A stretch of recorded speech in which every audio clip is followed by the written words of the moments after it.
संघ की विचारधारा के खिलाफ संसद में मुकाबला करने वाला शख्स असल में एक बहुत बड़ा संघी है। तो क्या मुसलमानों के बीच फूट डालने के लिए संघ और बीजेपी ने ओवैसी को खड़ा किया है? क्या ओवैसी संघ और भाजपा से पैसा खाते हैं? क्या मुसलमानों का वोट बांटने और उनको कमज़ोर करने के लिए चुनाव लड़ते हैं ओवैसी? क्या बाबरी मस्जिद के हक के लिए आवाज़ उठाने वाला शख्स बहुत बड़ा बीजेपी का एजेंट है? क्या दलित और आदिवासियों और महिलाओं के हक की बात करने वाला शख्स आरएसएस का आदमी है? ये सवाल इस वक्त भारत के हर इलाके में सुनने को मिल रहा है।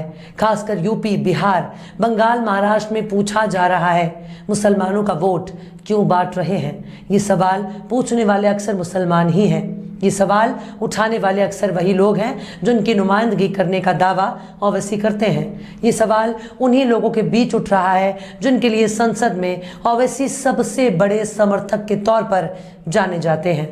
देश में कहीं भी अगर अल्पसंख्यकों के साथ किसी जुल्म और ज्यादती की बात सामने आती है तो ओवैसी का बयान जरूर आता है। कांग्रेस ने मुसलमानों की कितनी आवाज उठाती है? समाजवादी पार्टी मुसलमानों के बारे में क्या सोचती है? बहुजन समाज पार्टी का मुसलमानों के बारे में क्या ख्याल है? इन तमाम सवालों से इतर ओवैसी का बयान सबसे खास और मजबूत माना जाता है। ओवैसी का बयान फैक्ट और दलील पर आधारित होता है। ऐसा शायद इसलिए भी क्योंकि ओवैसी काफ़ी पढ़े लिखे शख्स माने जाते हैं। उनके नाम के साथ बैरिस्टर शब्द जुड़ा हुआ है।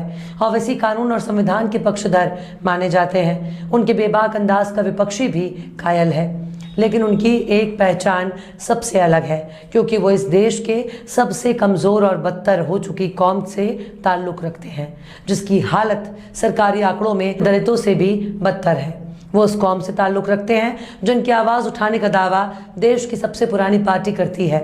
ओवैसी का ताल्लुक़ उस कौम से है जिसके लिए समाजवादी पार्टी नमाजवादी पार्टी बनने के लिए तैयार रहती है। ओवैसी का ताल्लुक़ उस कौम से है जिस पर हार का ठीकरा फोड़ने के लिए मायावती सबसे आगे नजर आती है। ओवैसी का ताल्लुक़ उस कौम से है जिसकी वक्फ प्रॉपर्टी पर गैर कानूनी कब्जा है। ओवैसी का ताल्लुक़ उस कौम से है जिसके लोग पढ़ने के लिए स्कूल नहीं जा सकते। ओवैसी का ताल्लुक़ उस कौम से है जिनके इलाकों में कूड़े का ढेर खड़ा कर दिया जाता है ताकि उनको सबसे गंदा फूहड़ गंदगी में रहने वाली कौम करार दिया जा सके। ओवैसी का ताल्लुक़ उस कौम से है जिसका नाम लेने से सियासी पार्टियों का